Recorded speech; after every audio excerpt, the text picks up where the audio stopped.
तेरी इबादत करते और अल्लाह सिर्फ तेरे से मदद मांगते। जेलम, मैं आज आपके जज्बा और जुनून देख के आपका दिल से शुक्रिया अदा करता हूं। खास तौर पे जिस तरह आज हमारी ख्वातीन निकली हैं, मैं आपको सलाम पेश करता हूं। और मैं देख रहा हूं कि बच्चे भी हैं, क्योंकि अच्छा, और मैं ये जितने भी झंडे देख रहा हूं, मेरी आगे से आप सबसे एक दरखास्त है कि तहरीक इंसाफ के झंडों से उतना ही जितना आप तहरीक इंसाफ के झंडे लेके आए, उससे ज्यादा पाकिस्तान के झंडे लेके आए। तेरा पाकिस्तान है, ये मेरा पाकिस्तान है। तेरा पाकिस्तान है, ये मेरा पाकिस्तान। क्योंकि मेरे पाकिस्तानियों, ये एक मुल्क की जिंदगी में बहुत कम ऐसे होता है कि सारी कौम इकट्ठी हो जाती है, सारी कौम फैसला करती है, सारी कौम फैसला करती है कि हमने अपनी आजादी की जंग लड़नी है। जिधर जिधर मैं गया हूं, मैंने कभी इतने बड़े जलसे नहीं देखे। मैं जेलम पहले भी आया, लेकिन मैंने कभी जेलम में ऐसा जलसा नहीं देखा।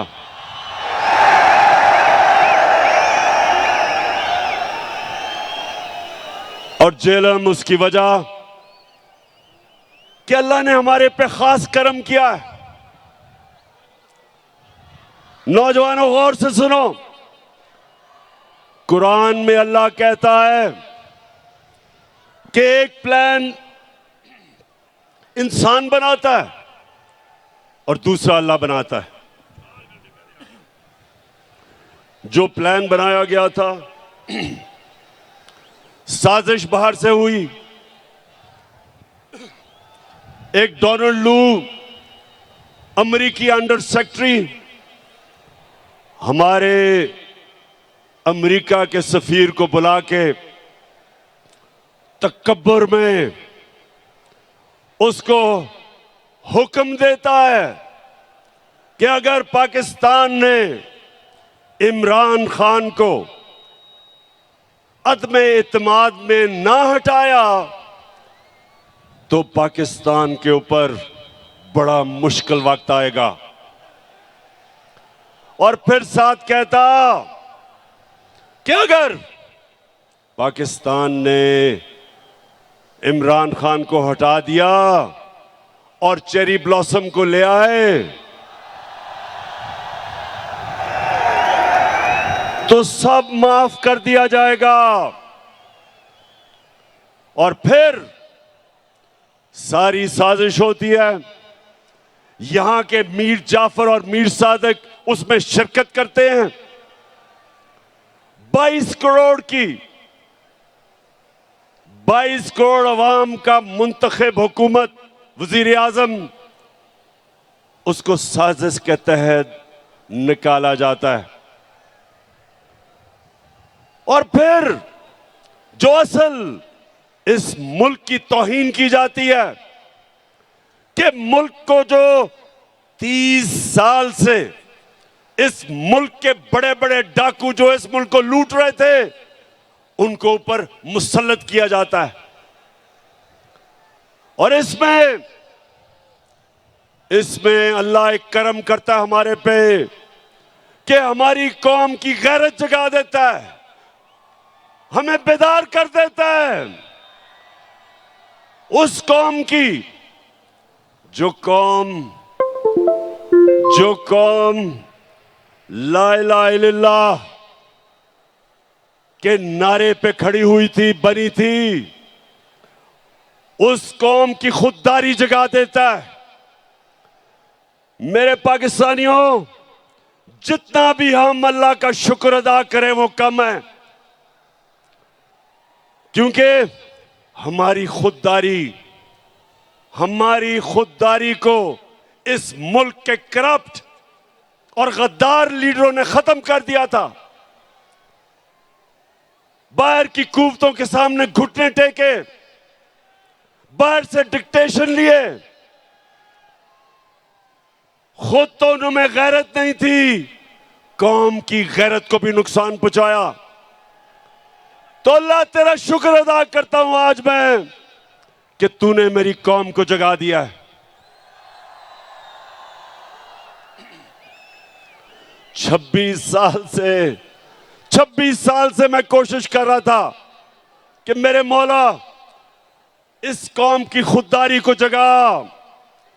ये वो कौम थी जिसका नजरियाती लीडर इलामा इकबाल था, और इलामा इकबाल ने सारी उनकी शायरी एक ही चीज के लिए थी कि जो गुलाम मुसलमान कौम थी उनको जगाने की कोशिश की। और हमारे नजरियाती लीडर इलामा इकबाल ने कहा कि उस रिस्क से मौत अच्छी है जिस रिस्क से आती है परवाज में कोताही। इस नजरिए पे पाकिस्तान बना था। और ला इलाहा इल्लल्लाह, ए अल्लाह तेरे सिवा हम किसी के सामने नहीं झुकते। तो जब बैरूनी साजिश के तहत चेरी ब्लॉसम बूट पॉलिश को ऊपर बिठाया तो कौम जाग गई। और आज मैं देख रहा हूं कि पाकिस्तान को एक कौम बनते हुए, ये बड़ा करम है अल्लाह का।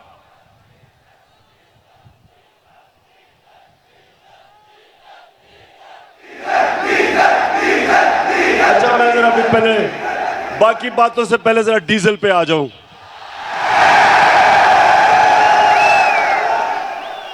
अच्छा जरा सुने, फजल रहमान भी, अब उसकी भी जमात इन सारे चोरों के पलंदे में, ये सारे इक्तदार में आ गए हैं, बंदर बांट हो रही है। अब ये मैंने सोचा कि फजल रहमान तो बड़ा दीनी आदमी है, तो वो आके कोई तालीम की, एजुकेशन की मिनिस्ट्री संभालेगा। उसने एजुकेशन की मिनिस्ट्री नहीं संभाली, उसने कम्युनिकेशन की मिनिस्ट्री संभाली है, जिसके अंदर एनएच है, जिसमें सड़कें बनेगी और जिसमें पैसा बनेगा।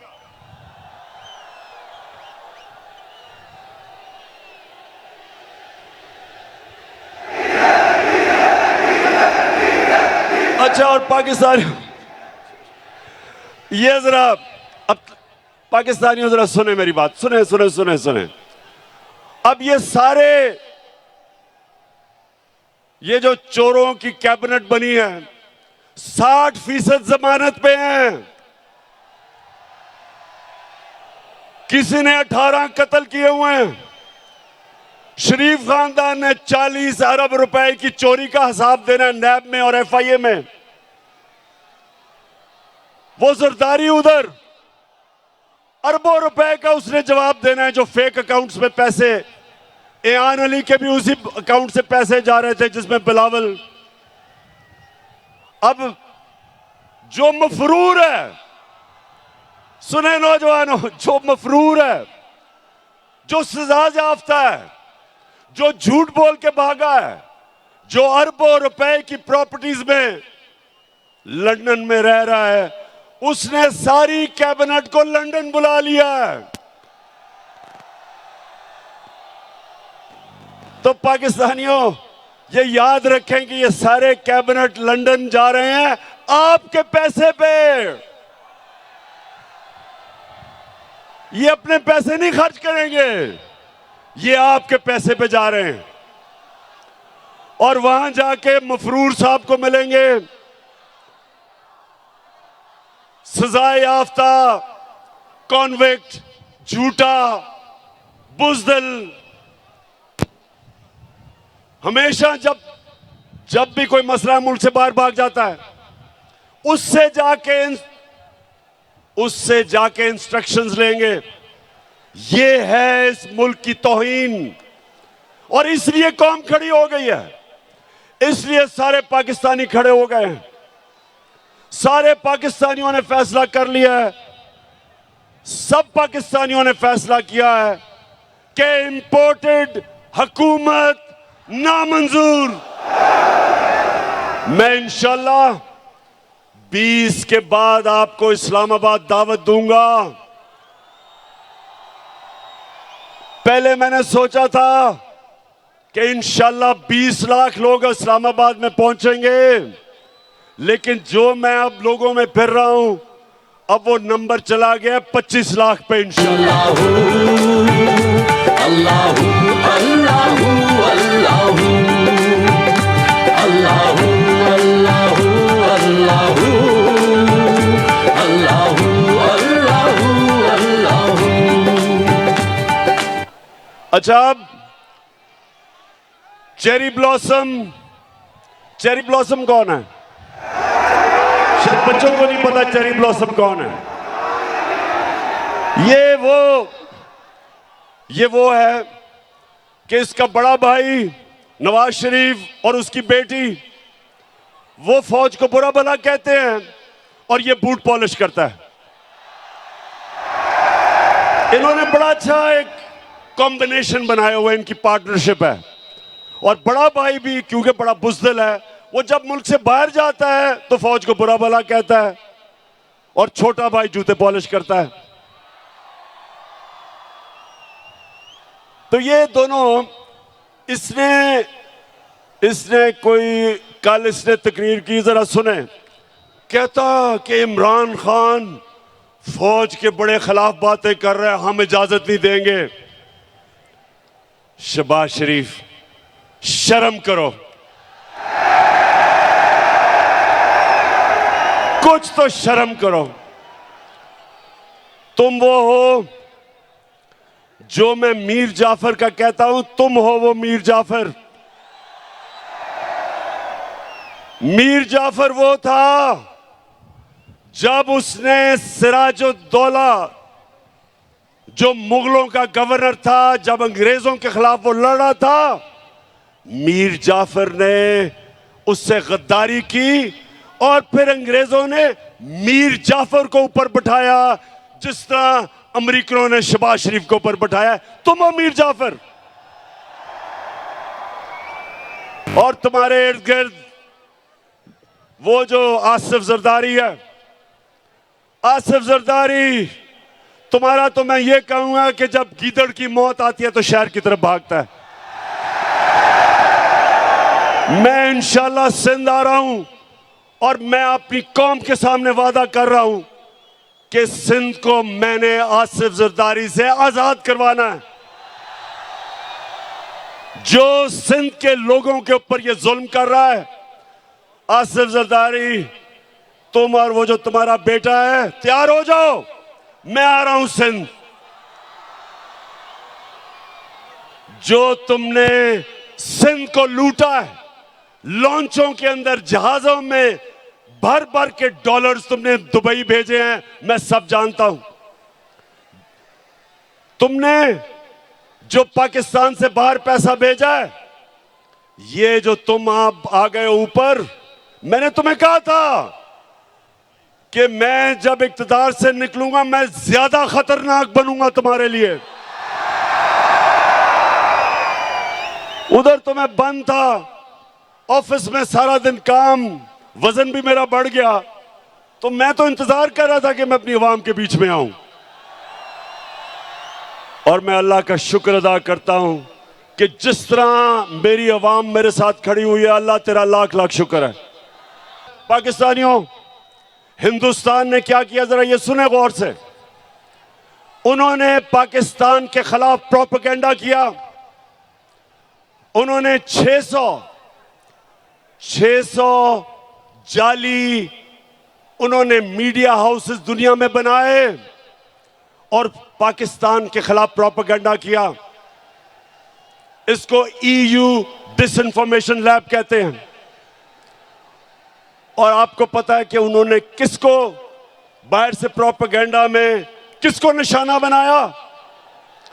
एक थी पाकिस्तान की फौज और दूसरा था इमरान खान। हिंदुस्तान ने क्यों पाकिस्तानी फौज और इमरान खान को निशाना बनाया? क्योंकि दो नौजवानों, गौर से सुन लो, आज पाकिस्तान को जो इकट्ठा रखेंगे, जो दुश्मनों की पूरी कोशिश है कि इस मुल्क के 3 टुकड़े किए जाएं, जो बलूचिस्तान में वो दहशतगर्दी करवा रहे हैं, उनका सिर्फ एक मकसद है कि पाकिस्तान को तोड़ा जाए।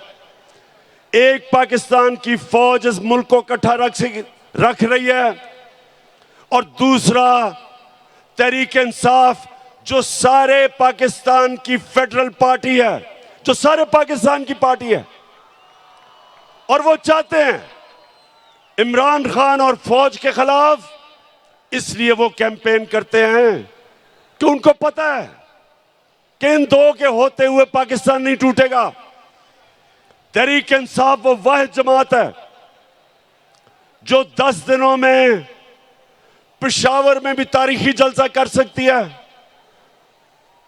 मज़ार कायद कराची में भी तारीखी जलसा कर सकती है और मीनार पाकिस्तान को भी भर सकती है 10 दिनों के अंदर।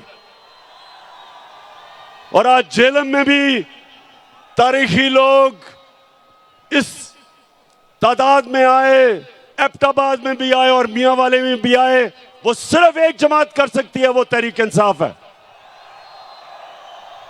बाकी ये मिलके भी सारे, ये जो चोरों का पलंदा है, ये मिल भी जाए तो मीनारे पाकिस्तान में पूरा जोर लगा के थोड़ा सा भी जलसी भी नहीं कर सके। तो जब शहबाज शरीफ तुम ये कहते हो कि इमरान खान ने फौज की तनकीद की, शर्म करो। इमरान खान का जीना मरना पाकिस्तान में है। मैं तो दुआ कर रहा हूं कि मुझे ECL पे डालो, मैं जाना ही नहीं चाहता पाकिस्तान से बाहर।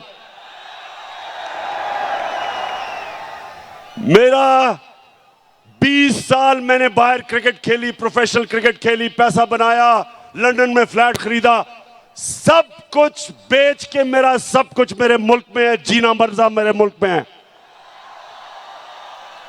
और ये जरा सुने, ये शरीफ करप्ट खानदान, पहले नवाज शरीफ, उसको जब जनरल मुशर्रफ ने मुल्क से बाहर, जैसे उसने सऊदी अरेबिया भेजा, लेटर साइन, मुआहदा साइन करके सऊदी अरेबिया गया, झूठ बोलता रहा मैंने नहीं कोई साइन किया। फिर उधर से लंदन पहुंच गया, 8 साल मुल्क से बाहर। जरदारी जेल से निकला, वो सीधा लंदन और अमेरिका पहुंच गया। और अब वापस आए, दोनों ने NRO लेके वापस आए, दोनों ने लूटना शुरू किया। अब ये सुने, मैंने अभी तक जब 3.5 साल में एक निजी दौरा नहीं किया, मैं सारा वक्त पाकिस्तान में था। नवाज शरीफ ने 24 निजी दौरे किए लंदन के, जरदारी ने 50 निजी दौरे किए दुबई के। यानी ये सारा वक्त हुकूमत तो पाकिस्तान की करना चाहते हैं, पैसे बाहर हैं, बच्चे बाहर हैं, ईदें बाहर हैं, इलाज बाहर है, बैंक अकाउंट्स बाहर हैं, प्रॉपर्टीज बाहर हैं। और तुम शहबाज शरीफ कह रहे हो कि इमरान खान फौज के खिलाफ बात कर रहा है। तुम्हारा जो नवाज शरीफ था, हिंदुस्तान में जाके पहले तो मिला, जब नरेंद्र मोदी के भागा भागा गया उसके जूते पॉलिश करने, तो कश्मीरी हुर्रियत लीडर्स को ही नहीं मिला, डर के उससे अपने फॉरेन ऑफिस को कहा कि कोई हिंदुस्तान की तनकीद ना हो। उधर जो डॉन लीग्स में क्या था, हिंदुस्तान को पैगाम पहुंचाता है कि जी मैं तो दोस्ती करना चाहता हूं, पाकिस्तान की फौज नहीं करना चाहती। नरेंद्र मोदी कहता कि पाकिस्तान का जो सिपा सलार है उस वक्त रहील शरीफ, कहता वो दहशतगर्द है, लेकिन नवाज शरीफ हमारा दोस्त है। मेरे दौर में मोदी ने यह क्यों नहीं कहा? वो मेरी फौज के खिलाफ उसकी जुर्रत नहीं थी बात करने की, क्योंकि मैं नरेंद्र मोदी को कहता था कि तुम इस्लाम दुश्मन हो, तुमने जो कश्मीर में किया, तुमने जो हिंदुस्तान में मुसलमानों से कर रहे हो, हम कभी तुम्हारे से दोस्ती नहीं करेंगे जब तक तुम कश्मीरियों को अपना हक नहीं दोगे। कभी नवाज शरीफ के मुंह से कश्मीर की बात सुनी? कभी शहबाज शरीफ के नाम से बात सुनी? आते साथ ही कि हम तो जी नरेंद्र मोदी से दोस्ती करना चाहते हैं। तुम इसलिए करना चाहते हो कि जो तुम्हें लेके आया उन्होंने हुक्म दिया दोस्ती करने का। मैं जब रूस गया, मैंने रूस के सदर से बात की कि यहां महंगाई है, तेल की कीमत बहुत ऊपर चली गई है, हमने अपने लोगों को रिलीफ देना है। 30% कम पे तेल हमें वो बेचने के लिए रूस तैयार हो गया था। 30% गंदम कम कीमत पे हमें देने के लिए तैयार हो गया था। क्या शहबाज शरीफ तुम्हारी जुर्रत है कि तुम रूस से आज बात करो और 30% कम तेल खरीदो? आपको पहले जाके इजाजत लेनी पड़ेगी उन लोगों से जो लेके आए हो। आपको उनको बूट पॉलिश करने पड़ेंगे चेरी ब्लॉसम लगा के, और फिर इजाजत मांगनी होगी जो नहीं मिलेगी आपको। हिंदुस्तान अमेरिका का स्ट्रेटेजिक एलाय है, वो रूस से सस्ता तेल खरीद रहे हैं, वो रूस से हथियार खरीद रहे हैं, तो अमेरिकन हिंदुस्तान को कुछ नहीं कहते, क्योंकि उनकी फॉरेन पॉलिसी आजाद थी, अपने लोगों के लिए थी। हमारा ये मसला है मेरे गैरतमंद पाकिस्तानियों, हमारा मसला ये रहा है कि हुक्मरान वो रहे जिन्होंने मुल्क से बाहर पैसा लेके गए, पैसे के गुलाम, कभी अपनी आवाम के लिए खड़े नहीं हुए। एक जुल्फिकार अली भुट्टो खड़ा हुआ था, उसके खिलाफ भी साजिश हुई थी, मुदाखलत हुई थी और उसको फांसी चढ़ाई गई थी। और उसके खिलाफ कौन लोग निकले थे? यही वो जो कि नवाज शरीफ की तब पहली पार्टी थी, फजल रहमान की जो पार्टी थी, ये लोग निकले थे। ये उस साजिश का हिस्सा थे जिसमें जुल्फिकार अली भुट्टो को गिराया गया और फांसी दी गई। और इंशाअल्लाह मेरे पाकिस्तानियों, एक नया मुल्क उठ रहा है, हमारा एक खुददार कौम खड़ी हो रही है।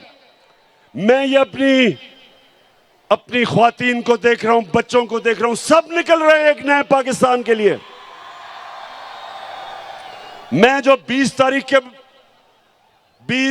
के बाद जब मैं आपको दावत दूंगा, मैं चाहता हूं इसमें शिरकत करें हमारे बड़े बुजुर्ग, हमारे खास तौर पे दिलेर नौजवान और हमारी ख्वातीन और बच्चे भी।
मैं अब अपनी आखिरी बातें करने लगा हूं, जरा गौर से सुनना है आपने। देखें, मेरे 3.5 साल जो हुकूमत में थे, मैं आपको बताऊं मुझे सबसे ज्यादा शर्म कब आई, जब मुझे बाहर जाके दोस्त मुल्कों से पैसे मांगने पड़े, जब कर्जा मांगना पड़ा, मुझे शर्म आई। क्योंकि मैंने आज तक अपने वालिद से भी कभी पैसे नहीं मांगे थे। मैंने जब पैसे मांगे थे शौकत खानम के लिए अपने पाकिस्तानियों से, कभी मैंने गैरों से पैसे नहीं मांगे। शौकत खानम के लिए, नमल यूनिवर्सिटी के लिए, अभी जो जेलम में मैंने अल कादर यूनिवर्सिटी बनाई है, इनके लिए सिर्फ पाकिस्तानियों से पैसे मांगे थे।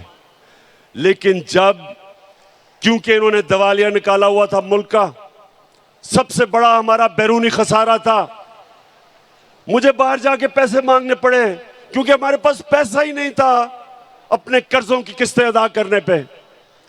तो मैं आपको यकीन दिलाता हूं कि इससे शर्मनाक बात नहीं है जब एक मुल्क का सरबराह किसी और मुल्क के सामने जाके कर्जे मांगता है, पैसे मांगता है। आप सब जानते हैं कि अगर आप अपने मां बाप से भी पैसे मांगते हैं, एक बच्चा नहीं मांगता दूसरा मांगता है, तो मां बाप भी उस बच्चे की ज्यादा इज्जत करते हैं जो पैसे नहीं मांगता, जो खुददार होता है, मां बाप भी। तो सोचें कि गैरों के सामने हाथ फैलाना। तो ये जब चेरी ब्लॉसम ने कहा कि जी हम तो बेकारी हैं और गुलाम हैं, और एक और इनके रंगबाज सियालकोट से कहता कि जी हम तो लाइफ सपोर्ट मशीन पे हैं, मेरा सवाल है किसने हमें मकरूज किया? 30 साल से ये दो खानदान इस मुल्क के ऊपर हुकूमत कर रहे हैं। 30 साल से, 30 साल में ये अरबोपति बन गए, इनके बार प्रॉपर्टीज, फ्लैट्स, जायदादें, ऑफशोर अकाउंट्स, और मुल्क को मकरूज कर दिया। मैं तो सिर्फ 3.5 साल हुकूमत की है। तो सवाल मैं ये पूछता हूं कि जब कहते हो कि बेकारी हैं तो हमें तो गुलामी करनी पड़ती है, हमें बेकारी बनाया किसने? किसने इस मुल्क से पैसा चोरी करके बाहर लेके गए? वो लोग जो हमारे मेहनतकश पाकिस्तानी 14-14, 18-18 घंटे काम करके इस मुल्क में पैसा भेजते हैं, रेमिटेंसेस भेजते हैं, वो मेहनतकश के खून पसीने पे आज हमारा मुल्क चल रहा है। और ये डाकू यहां से मनी लॉन्ड्रिंग, पैसा चोरी करके मुल्क पैसा बाहर भेजते हैं। तो बेकारी बनाया किसने? आपने। और कौन इससे मुल्क को निकालेगा? मैं आपको आज ये कह रहा हूं कि जिस तरह हम एक कौम बनते जा रहे हैं, एक कौम के लिए कोई चीज नामुमकिन नहीं होती। जब कौम इकट्ठी हो जाती है वो सब कुछ कर सकती है। जब ज़लज़ला आया, जब फ्लड आया पाकिस्तान में 2010 में, अरबों अरबों डॉलर्स का नुकसान था, सारी कौम इकट्ठी हुई, बैरून मुल्क पाकिस्तानी सब मिलके सब ने उसका मुकाबला किया और हमने अपने आप को खड़ा कर लिया अपने पैर पे।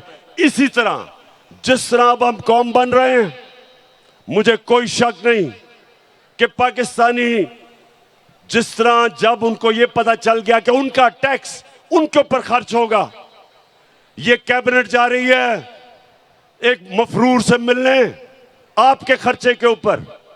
मैंने कभी अपनी कौम का पैसा फजूल खर्च ना अपने ऊपर करने दिया, ना इस तरह खर्च करने दिया। और जब कौम को यकीन हो जाएगा हम कौम बन जाएंगे, हम टैक्स भी इकट्ठे करेंगे, हम अपने कर्जे भी दे देंगे, हमारे पास इतना पैसा होगा कि हम अपने बच्चों की तालीम, स्कूलों पे, यूनिवर्सिटीज पे हम इस मुल्क को खड़ा करेंगे। और वो तब होगा जिस तरह अब हम कौम बन रहे हैं।